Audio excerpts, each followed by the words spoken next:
Pagkawala ng Viva Max star na si Karen Lopez, ipinablotter na. Huling namataan na sinundo ng boyfriend sa kondo.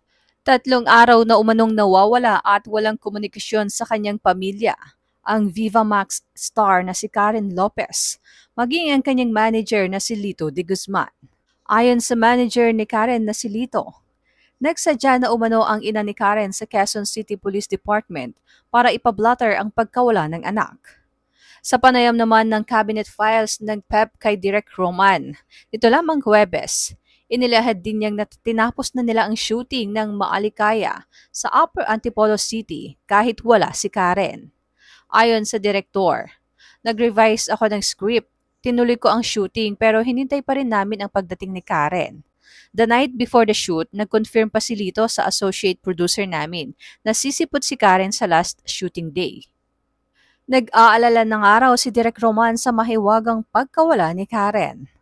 Aniya, pinuntahan namin siya kahapon sa condominium building na tinitirhan niya sa Quezon City dahil alas 5 pa lang ng umaga, marami na ang naghahanap sa kanya. Umakyat kami sa unit niya, mga 30 minutes kami kumakatok pero walang tao. Nakita sa CCTV na sinundo siya ng boyfriend niya. Sinabi rin ng security guard ng condo na may sumundo sa kanya. Sana makita na siya ng pamilya niya at sana magparamdam siya. Kawawa naman ang mga magulang niya na nag-aalala. Saad pa ni Direk. Hindi umano maiwasan ni Direk Roman na manghinayang dahil napakabait at napakaayos umanong kausap ni Karen. Kaya't malaki talagang palaisipan sa kanila ang biglaang pagkawala at hindi pagsipot sa shooting ng 21-year-old Viva Max star. Dagdag pa ni Direk Roman ay may kutob siya na may kinalaman ang boyfriend ni Karen sa pagkawala nito, lalo na't nakarating sa kanilang tutol umano ang lalaki sa pagpapaseksi sa pelikula ng kanyang girlfriend. Kwento ni Direk, ayaw ng boyfriend ni Karen na mag-Viva Max siya, baka pinagbawalan siya. Sana maayos ang problema nila.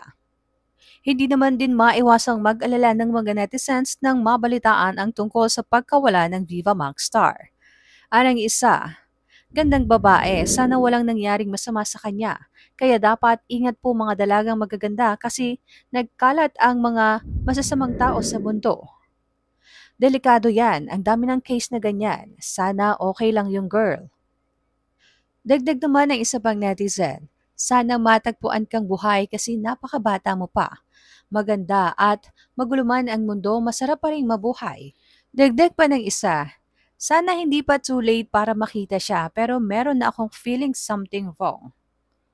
Meron na namang dami nawawalang beauty queen contestant. Baka mga matataas na police or politician na naman ang nagdala niyan. Dati, di ba, police yung suspect sa nawawalang beauty queen.